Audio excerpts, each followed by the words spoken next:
Hello, नमस्कार, आदाब, सत श्री अकाल और अस्सलाम वालेकुम। मैं हूं मोहम्मद अहमद काज़मी, लेकर आया हूं आपका पसंदीदा कार्यक्रम नज़र दुनिया पर। मिडिल ईस्ट में हालात बहुत तेज़ी से बदल रहे हैं। ख़बर बताने से पहले आज एक मिसाल पेश करना चाहता हूं।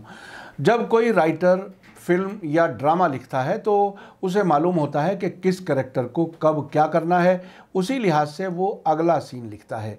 लेकिन ये तभी मुमकिन है जब ड्रामे का एक ही राइटर हो।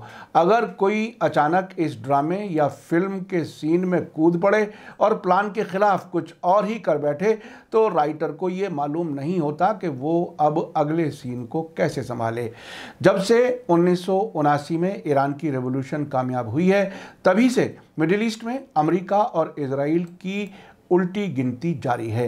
तभी से वाशिंगटन या तेल अवीव में बैठे लोग ये नहीं समझ पा रहे हैं कि मिडिल ईस्ट में आने वाले क्या हालात होंगे। जब से ईरान के ज़रिए अमेरिका को बड़ा शैतान कहा जाने लगा है और इजराइल को नासूर के तौर पर देखा जाता है, तभी से दोनों मुल्क ये नहीं समझ पा रहे कि आखिर इस उभरती हुई ताकत पर कैसे काबू पाया जाए। आज की बड़ी खबर यह है कि इजराइल के फौजी सरबराह के ज़रिए ईरान को जंग की धमकी दी जाने के बाद ईरान ने बहुत सख्त बयान दिया है। उधर अमेरिका की जो बाइडन हुकूमत के फॉरेन मिनिस्टर एंटोनी ब्लिंकन के ज़रिए ईरान न्यूक्लियर डील के बारे में दिए गए बयान पर भी ईरान ने सख्त रद्द अमल जाहिर किया है। दूसरी तरफ इशारे हैं कि जो बाइडन सरकार सऊदी अरब के मामले में कुछ अलग किस्म के फैसले कर सकती है। बाइडन सरकार ने ट्रंप के ज़माने में सऊदी अरब के साथ किए गए हथियारों के सौदों को फ़िलहाल रोकने का फ़ैसला किया है और ये भी कह दिया है कि यमन में इंसानी क्राइसिस के लिए सऊदी अरब की लीडरशिप वाला अलायंस जिम्मेदार है। ऐसा लग रहा है कि वाशिंगटन ये नहीं समझ पा रहा है कि किससे दोस्ती रखी जाए और किससे दुश्मनी। लेकिन मुझे लगता है कि इजराइल के दबाव में अमेरिका सऊदी अरब से ही दोस्ती रखेगा और हथियारों पर रोक लगाने के फैसले को ब्लैकमेल के लिए इस्तेमाल किया जाएगा। आज बहुत अहम इंफॉर्मेशन दी जा रही है, आखिर तक ज़रूर देखें। आगे बढ़ने से पहले आपसे गुजारिश है कि अगर आपने अभी तक media star world YouTube channel subscribe नहीं किया है तो सब्सक्राइब कर लें और घंटी दबाना ना भूलें ताकि आपको हमारी हर एक वीडियो की खबर सही वक्त पर मिल सके। अगर हमारी खबर सच्ची और अच्छी लगे तो अपने व्हाट्सएप ग्रुप, फेसबुक, इंस्टाग्राम और ट्विटर अकाउंट पर ज़रूर शेयर करें ताकि मीडिया स्टार वर्ल्ड की खबरें दुनिया भर तक पहुँच सकें। आज की बड़ी खबर है कि ईरान का कहना है कि अगर इजराइल ने ईरान के ख़िलाफ़ छोटी सी भी बेवकूफ़ी की तो हम इजराइल की उन मिसाइल छावनियों को तबाह कर देंगे जिनके बारे में कहा जा रहा है कि ये ईरान पर हमले के लिए तैयार की गई हैं और बहुत ही कम वक्त में हैफा और तेल अवीव को मिट्टी के ढेर में बदल दिया जाएगा।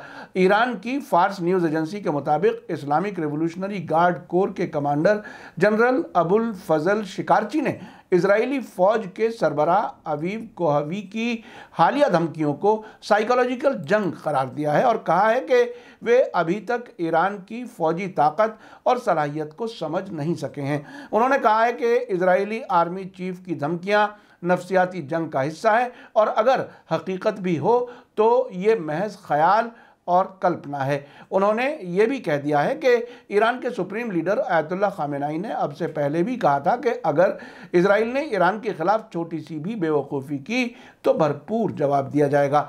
जनरल अबुल फजल शिकारची ने जोर देकर कहा कि इजराइल को ईरान की ताकत का अंदाज़ा नहीं है। हमारी कुछ सलाहियतें खुफिया हैं और कुछ का फ़ौजी एक्सरसाइज के दौरान मुजाहरा कर दिया गया है और इन्हीं सलाहियतों के ज़रिए तेल अवीव को बहुत ही कम वक्त में मिट्टी में बदल सकते हैं। उनका कहना था कि अगर इजराइल ने कोई बेवकूफ़ी की तो अपनी तबाही अपनी आंखों से देखेंगे। आपको याद दिला दूं कि इजराइल ने अमेरिका की जो बाइडन सरकार को हाल ही में धमकी दी थी कि अगर वो ईरान के साथ 2015 के न्यूक्लियर समझौते में वापस शामिल होता है तो ये गलत होगा और ये कि उसने ईरान के खिलाफ अपनी मिलिट्री स्ट्रेटजी तैयार कर ली है। ये बात इजराइल के लेफ्टिनेंट जनरल अवीव कोहवी ने ट्यूसडे को कही थी। इससे पहले नेतन्याहू के मिनिस्टर्स में से एक ने कहा था कि अगर अमेरिका ईरान न्यूक्लियर समझौते में शामिल होता है और जो बाइडेन समझते हैं कि वो अमेरिका के नेशनल इंटरेस्ट में है तो इजराइल जंग करेगा। इस बीच अल जजीरा ने तेहरान से रिपोर्ट दी है कि प्रेसिडेंट हसन रूहानी के चीफ ऑफ स्टाफ ने कहा है कि बाइडेन सरकार आज़ाद है और पिछली अमेरिकी सरकार की तरह सभी इजरायली अहकाम यानी ऑर्डर्स पर अमल नहीं करेगी, क्योंकि इजराइल ने ऐलान किया है कि वो ईरान के खिलाफ हमले के प्लान में तब्दीली कर रहा है। इजराइल की फौज के chief of general staff Aviv Kochavi का कहना है कि पहले से की गई तैयारी के अलावा इजराइल ईरान के खिलाफ फौजी ऑपरेशन के नए प्लान तैयार कर रहा है। साथ ही ईरान के प्रेसिडेंट हसन रूहानी के chief of staff Mahmoud Vaezi ने कोहावी के कमेंट्स को साइकोलॉजिकल जंग के तौर पर खारिज कर दिया और कहा कि इजराइल के पास ना तो कोई कार्रवाई का प्लान है और ना ही उसके पास उस पर अमल करने की सलाहियत है। महमूद वाइजी ने कहा है कि ज़ायोनी हुकूमत में कुछ अफसरों को लगता है कि वो जो भी कहेंगे अमेरिका उसे कबूल कर लेगा। ये बात उन्होंने वेडनेसडे को तेहरान में कैबिनेट मीटिंग के बाद अखबार वालों से कही। उन्होंने आगे कहा कि लेकिन मेरा मानना है कि नई अमेरिकी सरकार की अपनी आज़ादी है जैसे दूसरे मुल्कों की अपनी आज़ादी है। इसी बीच खबर है कि अमेरिका ने मिडिल ईस्ट इलाके पर B-52 बम बरसाने वाले जहाज़ों को वेडनेसडे को एक बार फिर उड़ाया है। कतर में मौजूद अमेरिकी सेंट्रल कमांड सेंटकॉम ने कहा है कि ये इन जहाज़ों के जरिए इलाके में तीसरा मौजूदगी जाहिर करने वाला गश्त है। अमेरिकी प्रेसिडेंट जो बाइडेन के 20 जनवरी को जिम्मेदारी संभालने के बाद अमेरिकी B-52 जंगी जहाज़ों की ये पहली उड़ान थी, जबकि इससे पहले डोनाल्ड ट्रंप के आखिरी दिनों में ईरान के खिलाफ ताकत का मुजाहरा करने के लिए 2 बार उड़ानें भरी गई थीं। इससे अलावा खबर यह है कि अमेरिका के नए फॉरेन मिनिस्टर एंटनी ब्लिंकन ने अपनी पहली प्रेस कॉन्फ्रेंस में ईरान से न्यूक्लियर डील के कमिटमेंट यानी वादे पूरे करने के लिए वापस लौटने की मांग करते हुए कहा है कि अमेरिका न्यूक्लियर समझौते पर वापसी को बड़े पैमाने की बातचीत और रजामंदी के लिए माहौल की तैयारी के तौर पर इस्तेमाल करेगा। इस पर रूस ने कहा है कि न्यूक्लियर समझौते में अमेरिका की वापसी बिना शर्त होनी चाहिए। रूस की फॉरेन मिनिस्ट्री ने वेडनेसडे को एक बयान में कहा है कि समझौते में अमेरिका की इस इंटरनेशनल समझौते में वापसी असल शर्तों में बिना किसी बदलाव के होनी चाहिए। रूस की फॉरेन मिनिस्ट्री ने ईरान के न्यूक्लियर प्रोग्राम पर international nuclear energy agency IAEA की सटीक निगरानी का जिक्र करते हुए जोर दिया कि इस समझौते में अमेरिका की वापसी इस तरह हो कि तेहरान पर अलग से शर्तें ना थोपी जाएं और ना ही इस समझौते में किसी तरह का बदलाव हो। अब से पहले ईरान साफ कह चुका है कि अगर अमेरिका न्यूक्लियर समझौते में वापस आता है तो उसके लिए दोबारा बातचीत नहीं होगी और ना ही इसमें कोई तब्दीली की जाएगी। डोनाल्ड ट्रंप का कहना था कि इस समझौते पर दोबारा बातचीत हो जिसमें ईरान का बैलिस्टिक मिसाइल प्रोग्राम और इलाके में कथित ईरान की मदाखलत पर रोक लगाना शामिल होना चाहिए।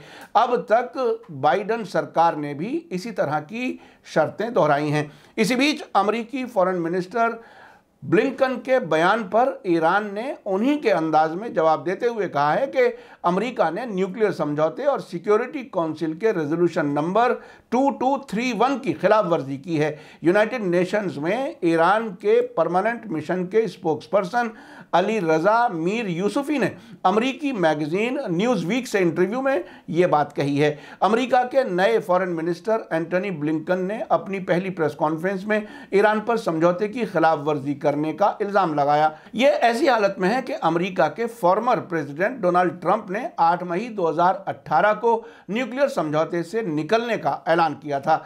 अली रजा मीर यूसुफी ने कहा कि अमेरिका की मौजूदा सरकार ने पिछली सरकार की तरह ही न्यूक्लियर समझौते और सिक्योरिटी काउंसिल के रेजोल्यूशन 2231 की खिलाफ वर्जी की है। आइए अब चलते हैं दूसरी खबर की तरफ, जो अमेरिका और सऊदी अरब के ताल्लुकात के बारे में है। ऐसा लगता है कि जो बाइडन सऊदी अरब की हुकूमत को अभी समझने की कोशिश कर रहे हैं और ये देख रहे हैं कि उसकी तरफ से क्या जवाब आता है। अमेरिका के बड़े अखबार वॉल स्ट्रीट जर्नल के जर्नलिस्ट वॉरेन स्टेरबोल ने लिखा है कि बाइडन हुकूमत ने सऊदी अरब को अमेरिकी हथियारों की बिक्री पर टेम्परेरी तौर पर रोक लगा दी है और यूनाइटेड अरब एमिरेट्स को दिए जाने वाले हथियारों की खरीद की जांच कर रहा है। आपको याद दिला दूं कि डोनाल्ड ट्रंप ने सऊदी अरब के साथ बड़े पैमाने पर हथियारों के सौदों को मंजूरी दी थी। हाल ही में यूनाइटेड अरब एमिरेट्स और बहरीन के इजराइल के साथ समझौते के बाद अमेरिका ने यूनाइटेड अरब एमिरेट्स को F-35 जंगी जहाज देने के लिए सौदा किया था, जिसे अब से पहले इजराइल की वजह से किसी भी अरब मुल्क को ये जहाज नहीं दिए जाते थे। अमेरिकी अफसरों का कहना है कि डोनाल्ड ट्रंप के जरिए सऊदी अरब के साथ किए गए हथियारों के समझौतों की समीक्षा यानी उन्हें एनालाइज किया जा रहा है, फिर से गौर किया जा रहा है। अमेरिकी अफसरों का कहना है कि नई हुकूमत के लिए पहले की सरकार के जरिए किए गए हथियारों के समझौतों की समीक्षा करना गैर मामूली नहीं है और फिलहाल इन्हें रोके जाने के बावजूद कई समझौते आखिरकार आगे बढ़ने के चांसेस हैं। अमेरिका के नए फॉरेन मिनिस्टर एंटोनी ब्लिंकन ने कहा है कि प्रेसिडेंट बाइडन का कहना है कि वो इस बात को यकीनी बनाएंगे कि अमेरिकी हथियारों का इस्तेमाल यमन में सऊदी लीडरशिप वाली फौजी कार्रवाई को आगे बढ़ाने के लिए नहीं किया जाए, जहां ईरानी सपोर्ट वाली हुती अंसारुल्लाह के खिलाफ जंग के नतीजे में हजारों शहरी मारे जा चुके हैं। साथ ही ब्लिंकन ने यमन में इंसानी क्राइसिस के लिए सऊदी हमलों को जिम्मेदार ठहराया है। उन्होंने इसके साथ ही दावा किया है कि सनआ में हुथियों ने बड़े पैमाने पर दुश्मनी भरी कार्रवाई करके इंसानी हुकूक की खिलाफ वर्जी की है। एंटोनी ब्लिंकन ने यह भी कहा है कि हुथियों का यमन के करीब 80% इलाकों पर कंट्रोल है और हमें इस तरफ से इत्मीनान हासिल करना होगा कि अंसारुल्लाह को टेररिस्ट करार देने समेत हमारा कोई भी कदम यमन में फंसे लोगों को मदद के पहुंचने में रुकावट की वजह न बन सके। ब्लिंकन ने ट्रंप सरकार में यमन के हुती अंसारुल्लाह को टेररिस्ट ऑर्गेनाइजेशन की लिस्ट में करार दिए जाने की कार्रवाई पर बाइडन सरकार के जरिए दोबारा गौर करने के फैसले के बारे में कहा कि यह बात अहम है कि इंसानी मदद यमनियों तक पहुंचे और पिछली सरकार के कुछ फैसलों पर फिर से गौर किया जाए। आपने देखा कि अब अमेरिका और इजराइल की मर्जी से मिडिल ईस्ट नहीं चल रहा है, इसीलिए वाशिंगटन और तेल अवीव में लगातार बेचैनी है। ईरान में 1979 में जब से रेवोल्यूशन आई है तब से एक के बाद एक मुल्क उनके हाथ से निकल रहे हैं। अब ईरान अमेरिका और इजराइल की धमकियों का जवाब दे रहा है। अमेरिका की जो बाइडन सरकार ये तय नहीं कर पा रही है कि सऊदी अरब के साथ कैसे रिश्ते जारी रखे जाएं, लेकिन मेरा समझना है कि अमेरिका की तरफ से सऊदी अरब को हथियारों की बिक्री पर टेम्परेरी रोक लगाने का मकसद सिर्फ ब्लैकमेलिंग के लिए रास्ता हमवार करना है। हथियार सऊदी अरब और दूसरी अरब हुकूमतों को लगातार बिकते रहेंगे। इन अरब मुल्कों के पास कोई ताकतवर फौज नहीं है जो बिना अमेरिका और इजराइल की मदद के हथियारों को इस्तेमाल भी कर सके। अमेरिका और इजराइल की नज़र में ईरान के खिलाफ तैयारी अरबों के पैसे से हो, इससे अच्छा कुछ नहीं हो सकता। लेकिन सवाल ये है कि क्या अमेरिका या इजराइल ईरान के खिलाफ जंग करने का खतरा मोल लेंगे, जबकि अब तक कई बार वो अमेरिका और इजराइल दोनों को जलील कर चुका है। लेकिन इस सब के बावजूद ये बात सही है कि अरब मुल्क अमेरिका और इजराइल के कहने पर हथियार खरीदते रहेंगे और अपने लोगों को गरीबी की अंधेरी खाई में धकेलते रहेंगे। इसी के साथ मुझे दीजिए इजाज़त। आज का एपिसोड कैसा लगा कमेंट्स में ज़रूर लिखें। थैंक यू, धन्यवाद, शुक्रिया। जय भारत, जय हिंद। मीडिया स्टार वर्ल्ड के और वीडियो देखने के लिए हमारे चैनल को सब्सक्राइब करें और सीधे नोटिफिकेशन पाने के लिए बेल आइकन दबाएं। और अगर हमारी खबर सच्ची और अच्छी लगे तो अपने व्हाट्सएप, इंस्टाग्राम, फेसबुक और ट्विटर अकाउंट पर ज़रूर शेयर करें।